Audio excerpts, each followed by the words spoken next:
Hello friends, today I want to show you on how to put or fit this bike dito sa Corolla Cross. So dyan, tinanggal ko na yung gulong niya, pati yung seat post. Tapos dito, pansin nyo, ito sa loob, medyo nakataas itong second row. So medyo tricky to hindi kagaya dun sa Jasco before. Straight lang, but ito medyo paangat. Ito yung isang method, no? Kung titignan nyo dito,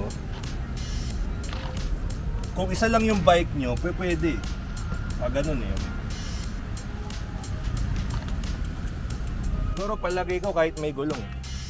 Kung mag-isa lang ayan Kung mag-isa lang kasi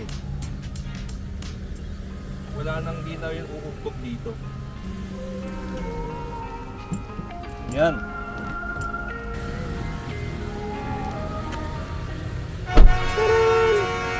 Hindi na tatama. Iangat mo ulit. Maluwag na, di ba? So pwede mo nalagay yung gulong mo sa loob. So in short, kasya, di ba? Okay, so tanggalin muna natin to para makita nyo kung gaano kabilis lang to tanggalin. So ito yung stock nyan. Ito yung kasamang key, Allen key. Tanggalin mo yan dyan. Ikot mo. 3, 2, 1. Tanggal na. Okay, so for here, gagawin mo lang dyan. Yan, tanggal na. See? Anong kadali? Pwede ka pa maglagay ng isa pang bike sa right side. Dito kasya pa isa. Kung titignan mo yan, di ba? Ito yung space. May space pa na konti di ba? At saka doon hindi natin in-adjust yung upuan in front. Komportable ka pa rin doon sa harapan. Tapos dito kasi, ngayon natin tinanggal yung saddle kasi tatama to dito. Mangyayari kasi diyan, aangat tong gulong. So maganda nang nakatanggal to. May taas kasi to Hindi yung gagaya sa Jasco before. Wala na to straight to pa ganun.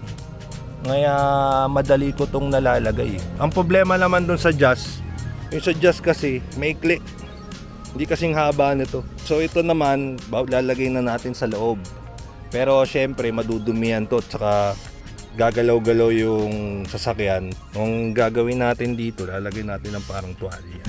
Kasi madudumi yan. Mamaya pag nagbike na kami, madudumihan na yan. So kailangan protektado na to, nakatakip. Saka sturdy. Wala nang masyadong gagalaw-galaw, no? Ayan, Okay, Thomas, kung gusto mo mas sturdy, kung gusto niyo na mas stable, ganyan yung dapat. Merong stand sa pinaka flooring. So ganyan yung magiging itsura niyan. Hindi abot sa taas, 'di ba? Yung gulong. Tapos lalagyan mo nung tong stand para mas matibay. Tapos dito lapat.